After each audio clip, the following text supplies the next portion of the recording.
One, really appreciate you guys all being here tonight. The goal was that with everything that's been going on, I wanted to have the opportunity for you guys to get answers to your questions. I don't know about you, but the last 2 weeks after finding out what the status of the season was has been very anxiety-filled, both as an individual, as a coach, and as a parent. And I know for our athletes that are here and those that aren't here, been very, very anxiety-filled for them as well. So to try and make sure that we had a forum for those questions, I wanted to keep this on. So having people in these seats is something that I really appreciate. To kind of start off, 2 weeks ago, I think all of us heard a message that wasn't what we wanted to hear, and it was very heartbreaking.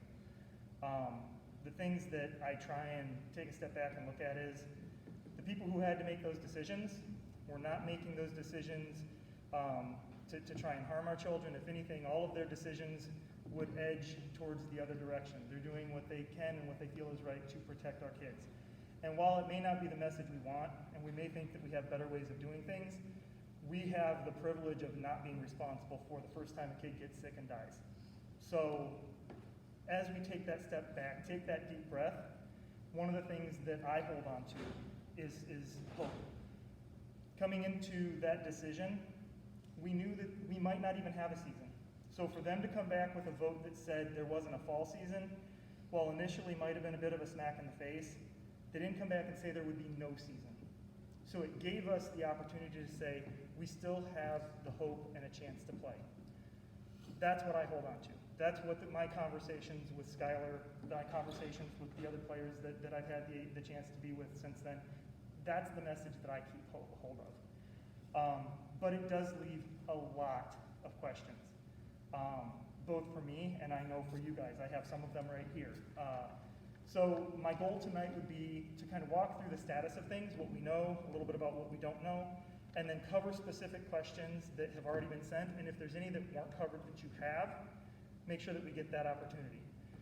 If, for whatever reason, you're not comfortable saying it in this setting, hold on to it and afterwards we'll talk.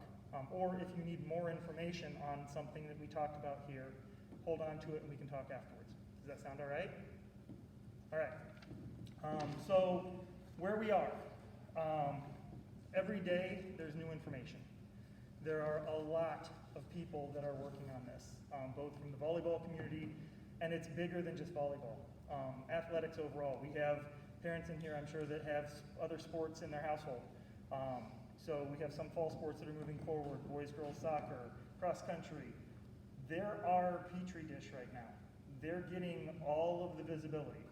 Once football and volleyball got pushed out, from a season perspective, I won't say we've been forgotten, but we've been set aside because the focus right now is what do they do with the current fall sports. They're trying to figure out what they're going to be doing for their events, what they're going to be able to do for fans, how they keep the kids safe both in and out of the school. Those are all things that are going to benefit us as we get down the road. Winter sports is going to be right behind that. So they don't know what's going to happen for basketball yet. They're still working on it. For volleyball, we're still in the mix. The conversations are still happening every day. There was a follow-up meeting today for the State High School League, and then I spoke with our athletic office afterwards. So kind of a long and short for where we are. Some of the things that kind of answer the bulk of the questions are going to be, so what's going on for this fall season that they talked about? And what the heck does spring season look like? Do we know yet? So I'm going to kind of walk through those, and then I'll do a few one-offs from the questions that were outside of that. This fall season, I'll be very honest, it was a shock to even those who thought that they had an idea of what was going to happen coming out of the initial vote. No one expected them to open up this 3-week window for quote-unquote practices. What those practices are wasn't really defined at that point in time.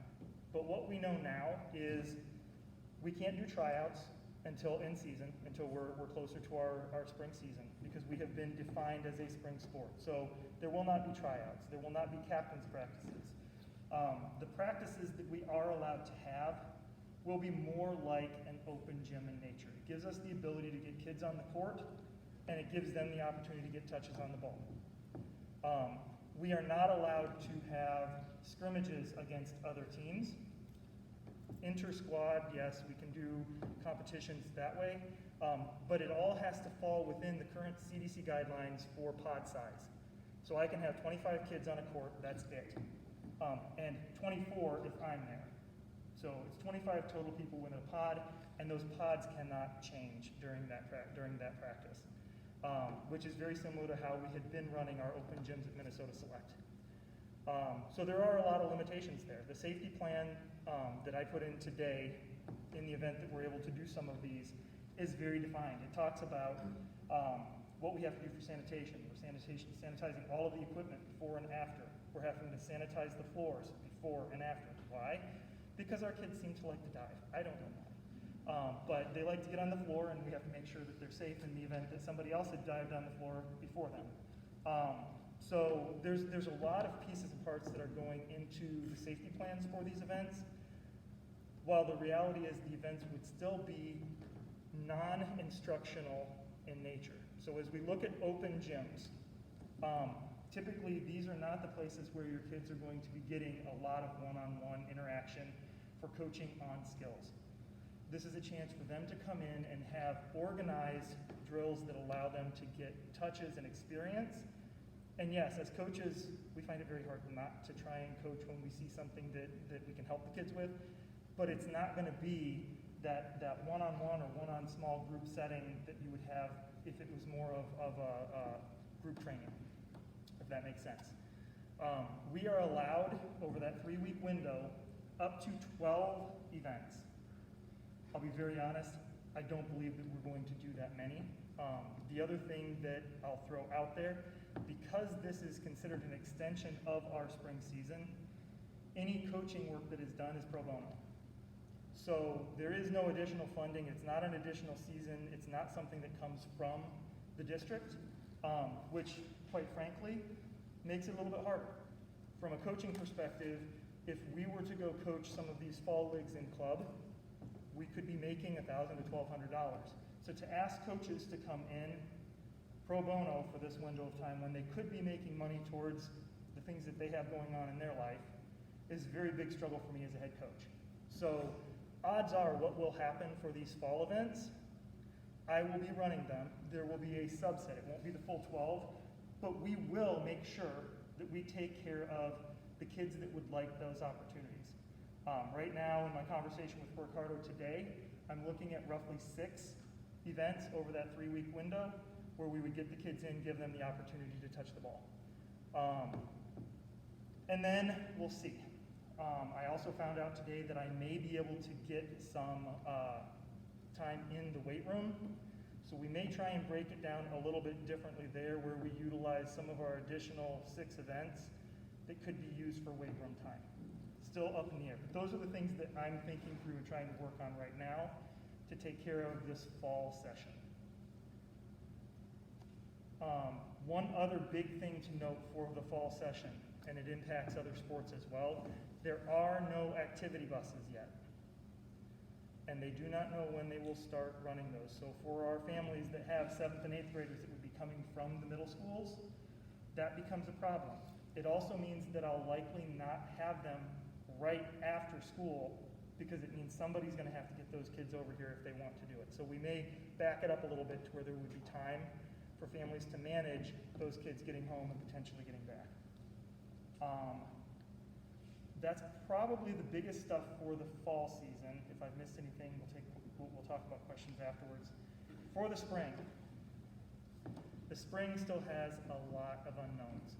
What we know right now, we are a spring sport, and we are looking at placeholder timelines of March 15th to May 15th. We do not know yet if we're going to have a reduction in schedule. It was not said that we would in the initial vote and communication, which that's good news. It means that they haven't already slashed us like they have some of the other sessions. I think part of the hope is that between now and March, maybe we get a better handle on this and we can have a full-blown season. In the event that they do reduce it, it could go many different ways. They could say it's going to be conference games only. They could remove tournaments. And there's a very high likelihood that there will be some sort of a reduction or elimination of how we do fans, if that makes sense. Outdoor sports, they're already doing reductions of fans, one family member can come with an athlete. We don't know yet. And that's one of the hardest things for me to stand up here and have to say, because part of my job is to be able to give you guys answers. And I don't have them yet for that spring season. So in the event that there are no fans, and I know it was one of the questions that's in here, does that mean that we'll still be able to watch? Absolutely. I will figure out a way to make sure that you guys can see via streaming if I can't get you here in person. So, you know, we did stream the Captain's League matches and had a great turnout online for those. Hopefully that's something that we can continue to do. One of the good things that we got news about, the district has signed a contract with Huddle this year. We're going to be putting a Huddle camera up in the gym, and it also streams. So you may not have to just put up with me jury rigging a iPad up and trying to manage it from the bench, which is what's happened the last several years. So having something like that in place may give us additional options for being able to make sure that families can see their kids play. What else for the spring? I'm saving the big one for last only because I think it's the one that we have the least information on, but has the most topic of discussion. There was a question for spring about spring break. So the timing for spring break would fall about a week and a half, I think, after, or 2 weeks after we would get started. I would expect that if that March 15th date holds, we would have our tryouts March 15th, 16th, and 17th. We would start as early as possible. We have no information yet as to if we're going to be given the opportunity to do anything before that window, like captain's practices or other things. Again, we're hopeful, but we don't know. Tryouts would be in that window. I would expect that once they finalize that date, we're not going to jeopardize anybody's spring breaks. So if you're making plans for spring break, make your plans for spring break. That's something that, with everything that's going on, some sense of normalcy is needed. So there's not going to be a penalty if you guys plan something for spring break. Make sure you're taking care of your family's needs and you're doing the things that you can with your kids. I'm going to open this up and see what else we had for alternate things out of this.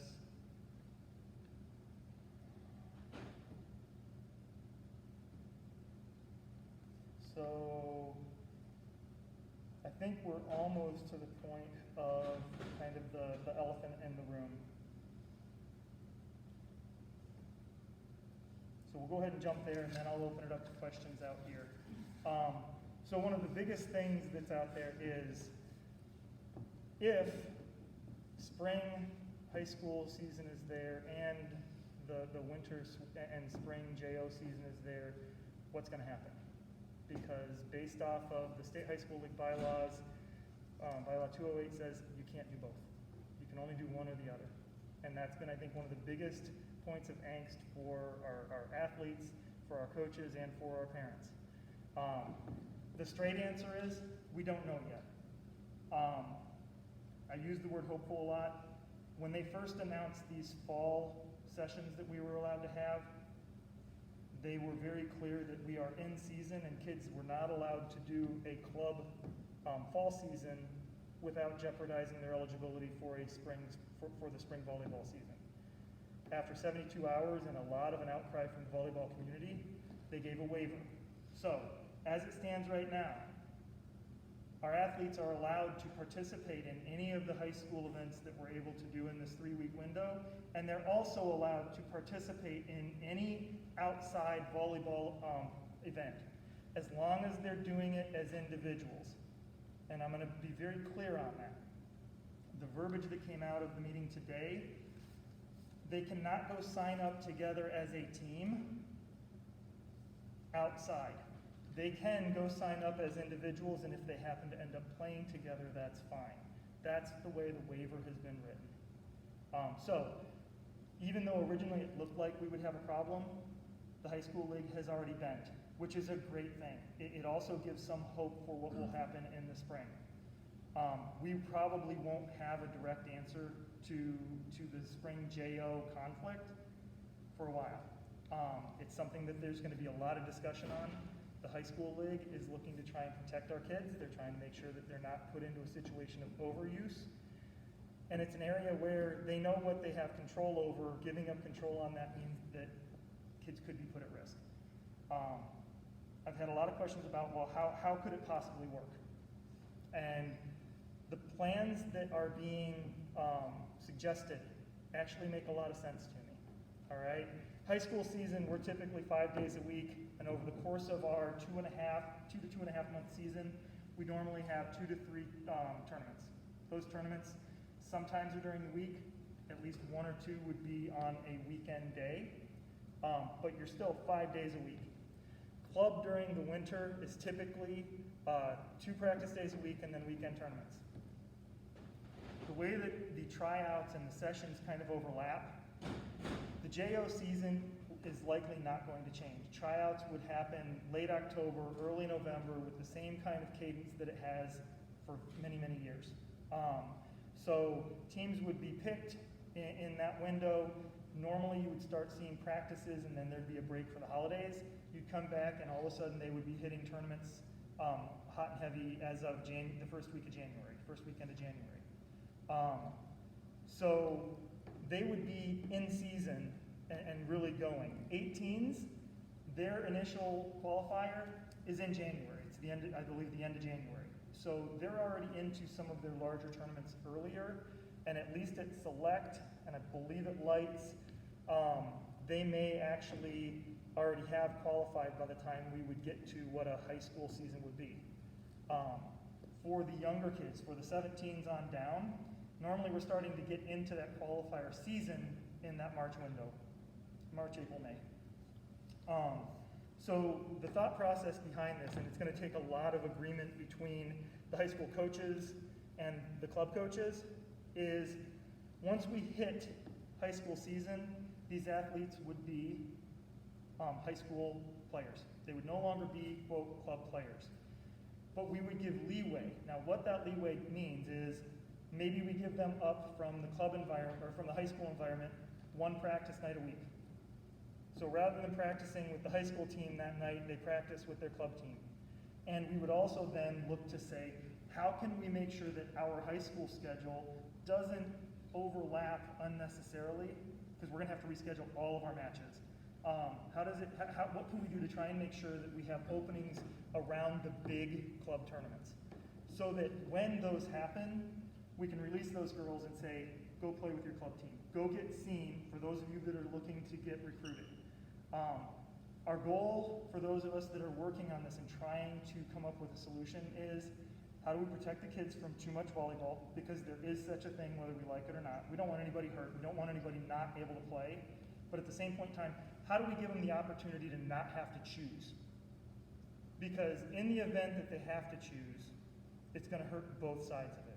We're going to have a high school program that's missing some of the key players, and we're going to have club teams that likely are missing some of the same key players. Maybe they're already committed. Maybe it just doesn't work out for them, and they're trying to balance their loyalties, whatever it may be. How do we make it to where they don't have to be penalized? Because these girls don't deserve that. That's what we're looking for. Is it a perfect solution? Absolutely not. There's no such thing.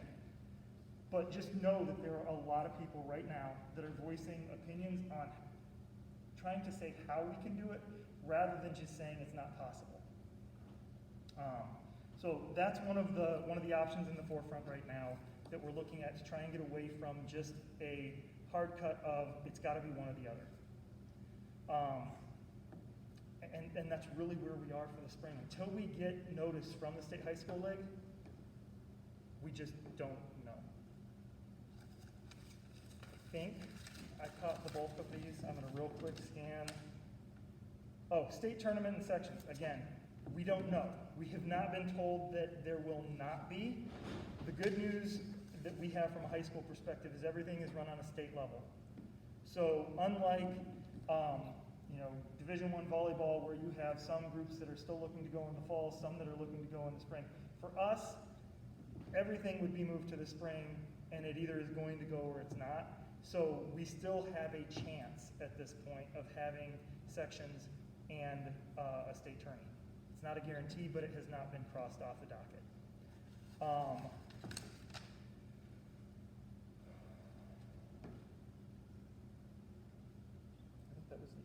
other one.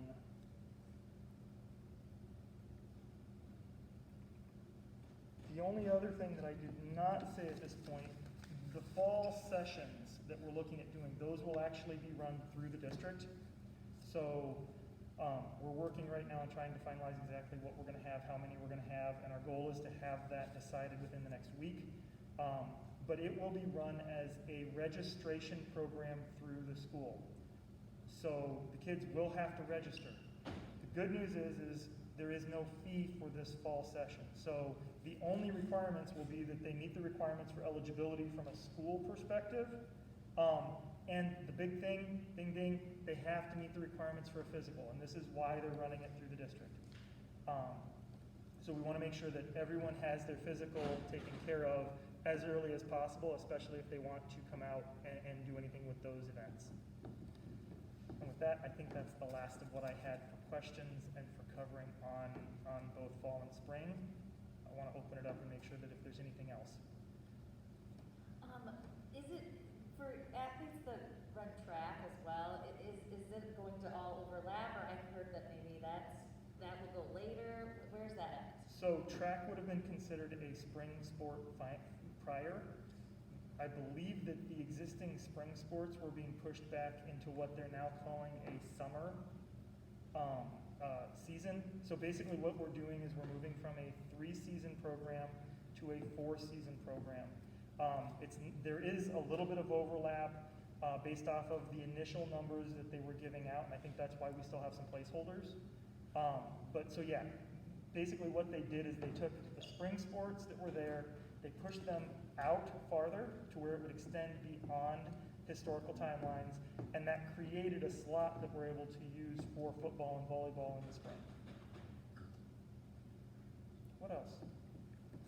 The fall sessions, will those take place here in the high school? Great question. Yes. So because we already had reserved the gym space, there's a little bit of overlap with how they're having to deal with the cafeteria right now, because they, even with just having 1,000 kids per day in the school, that's more than what they can do from a social distancing perspective. So they're actually utilizing the main gym for some of their tables. But we have gym space reserved, and we can use any of that time, based on my conversation today with Ricardo, for these events. So it would be here. Which gym specifically it's in is going to be dependent on where they end up and net out needing their resources. The school gets top priority for whatever they need.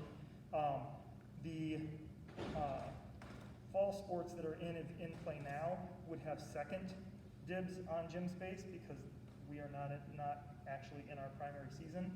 The good news is that none of them use gym space even in rain. So at this point, we don't have really a lot that we have to worry about battling against for that time. We would be here in the school. What else? Specifically, what are the 3 weeks that you keep referring to? What weeks are those? So we start, our opportunity starts the week of the 14th. So September 14th is when we are allowed to begin, and it runs through, I want to say that it's October 3rd. It is the window that they've given us for right now. And we have the opportunity for up to 12 events during that window. Yeah. And I believe you referred to this, but just to clarify, it sounds like those events will be not right after school, but later, just to accommodate travel and all. Yeah, based on what I know right now, the fact that there will not be those buses that come from the middle schools, I want to make sure that we have as many kids that want to come to them able to. So the goal would be that we would push it back. Maybe instead of being right after school, 3 to 5, maybe we're doing 4 to 6 or 5 to 7. We have the gyms booked until 7 in most cases. There were a couple nights where I was already looking from a season perspective at having positionals that might go a little bit later than that. But I know that I can at least push it back to 5 to 7 and still have gym space. So my goal would be to make sure that we're maximizing the number of kids that could come to them, which means likely we're not going to be right after school. What else? So it won't be based on if you're hybrid, your AB schedule, it would be set. this would have nothing to do with that, only because I'm not gonna have access to that information. Originally, when we first started having conversations about it and thought we were gonna be able to actually do more with the events, we were looking at how do we break down the pods so that, potentially we're doing it by age group and some other things. It doesn't make a lot of sense to go. We also know, quite frankly, that with the number of kids we have signing up for fall sessions, I don't expect that we're gonna have all of the kids from, that are expecting to come into the program be there at all these. These are optional, and that's one of the key messages. I'm not gonna sit here and say you have to come to them. I'm gonna say I want them to be there if it fits for your family's timetable and for what your athlete has for availability. And I would say exactly the same thing for anything that you look at doing outside of the high school program. There is zero pressure for you to be doing a club program. It has to be the right thing for you and for your athlete. There's not a penalty if you don't do it. This is about your kids. So in the event that we do this, as it stands right now, I'm likely going to do similar to what we had done at Select for the previous ones. I'm gonna set up 2 pods. So we're gonna have roughly 50 kids that I can bring in any one session. And we will cap it, and it will require a pre-registration so that I can try and line up those pods. I think the most that we had at any of those sessions was probably about 42. And in most weeks, or most nights, we had 5 to 6 people who were signed up that didn't show up, and I had about that many people who had asked me, said that they hadn't gotten in time, that I had to tell them couldn't come. So that's gonna be one of the other feedbacks that I'm gonna give as we try and set this up. I need as much help as possible to make sure that we know ahead of time who's really gonna be there, so that we can make sure that we don't leave anybody out. If we get completely full, let's just say that we max out, I can't go over 50 in total, and actually 49 if I'm there. So I have to make sure that I'm following those guidelines. And the reason that we're gonna go that route is I can run 2 courts from a distance. We'll do it, we kind of do it as a look-in coaching type of environment, to where I'm not within 6 feet of those kids for any extended period of time. I'm staying back and communicating to them from a distance. So that's kind of what we're looking at there, and it's gonna be open to anyone. It's the same as before. 7th through 12th graders that are aligned to our district. If you wanna come, I can't say, are you going to try out or not? Because honestly, if I get some kids that wanna come try and do this, and all of a sudden it turns them on to volleyball and they come out because of it, even better. So it will be available to anyone, just like the prior ones were. Does that answer? Perfect. What else? Sure. In the spring, if you have club coaches who usually coach high school, and then all of a sudden now they're coaching high school, is there enough coaches?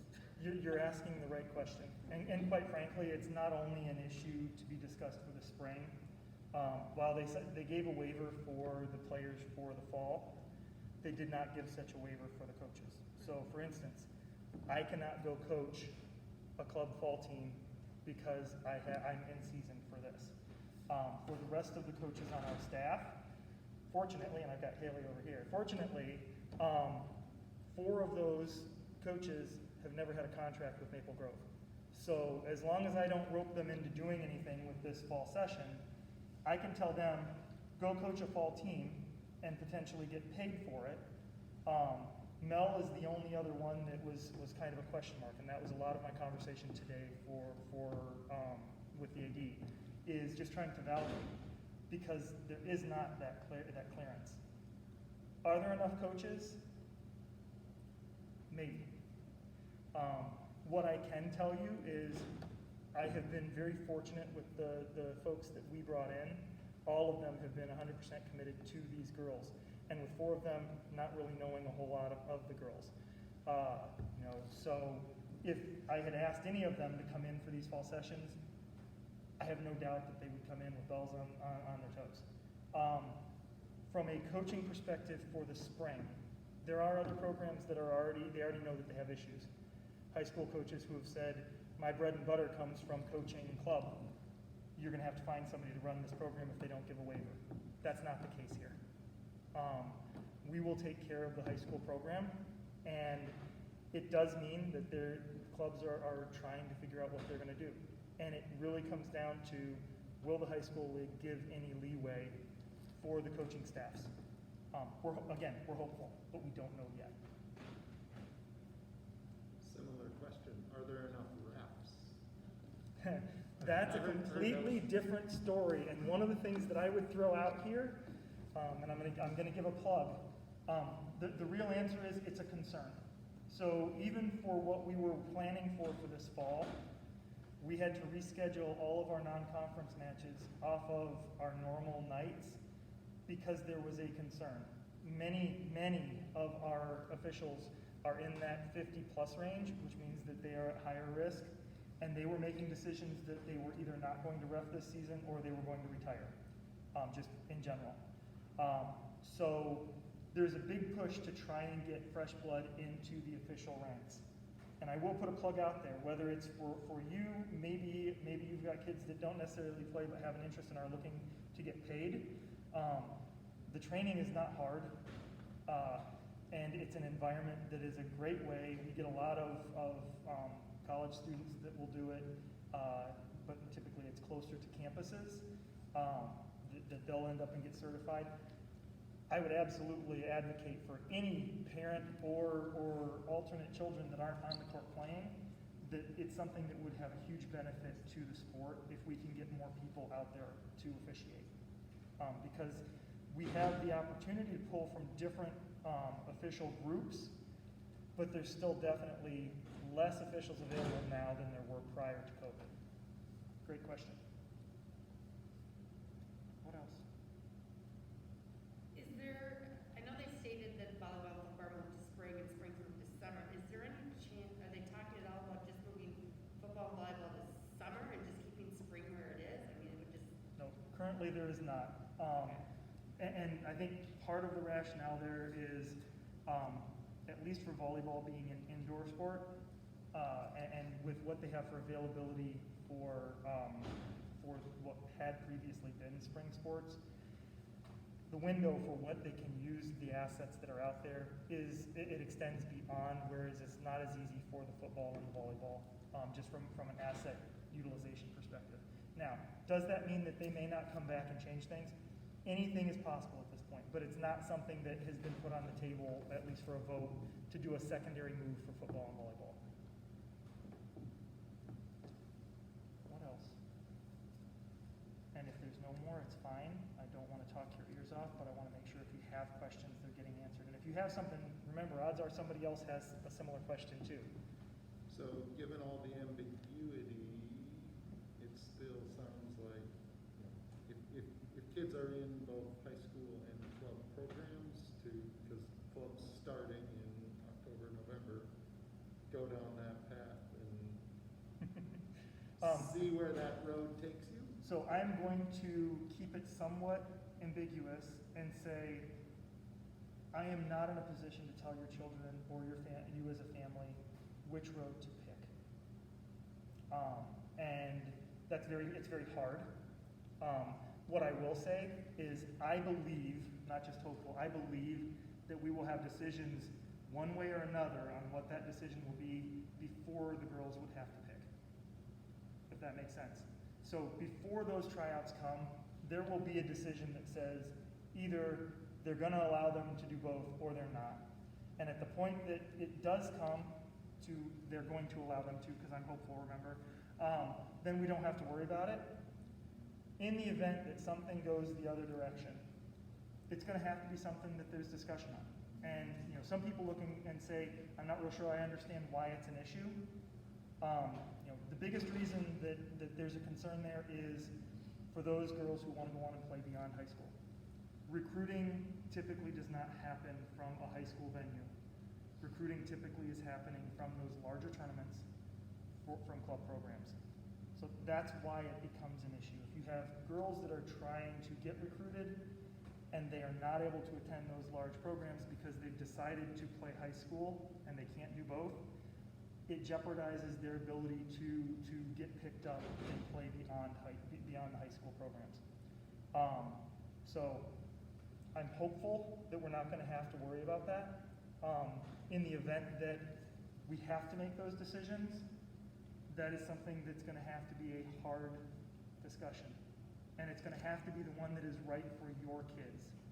It's not going to be the same for everybody. Part of it's going to depend on where they are in their recruiting journeys. Within our program right now, we have 3 girls who have already committed to schools. Technically for them, they could choose to go either way and it wouldn't necessarily be an impact. But we also have some kids that are in the thick of recruiting discussions. In conversations with schools, they were planning that this season would be where the coaches could come see them more and potentially make offers. So those are the kind of conversations that when those choices have to be made, it needs to be the right thing. And there is no penalty for it. If you make a decision to go club versus high school, am I going to be mad at them? Of course not, because the decision's made for the right reasons. It's for them. And that's what we're all here for anyway. If they choose to play high school and not club, am I going to be happy? Well, of course I am. I get to see them. I get to have them on the court. But I don't want them to feel pressure either from me, from our program, or quite frankly, from my parents, that they have to pick to go high school for any reason other than it's what they feel is the right thing for them. But it sounds like you're optimistic things will be worked out before the club season starts. I am. And I guess part of me says I have to be. I am very optimistic that there will be a decision before that decision has to be made. And I'll even go one step farther to say I'm optimistic that it will be a decision that will take care of the kids and give them some options. What else? All right. If you have something else or you just want to talk more on something, stick around. We are recording, so anybody that's watching this online, if there is anything that you would like to talk more about or questions that weren't answered, please send them in. And we'll get answers to you. You also, all of you are always welcome to contact me via my cell, whether it's a text, whether it's a phone call. Never feel like it's an intrusion. We're here to take care of you as families. We have a very strong program, and that's something that I hold very close to my heart. So please don't be afraid to contact me. Otherwise, thank you all for your time. Thank you. Thank you.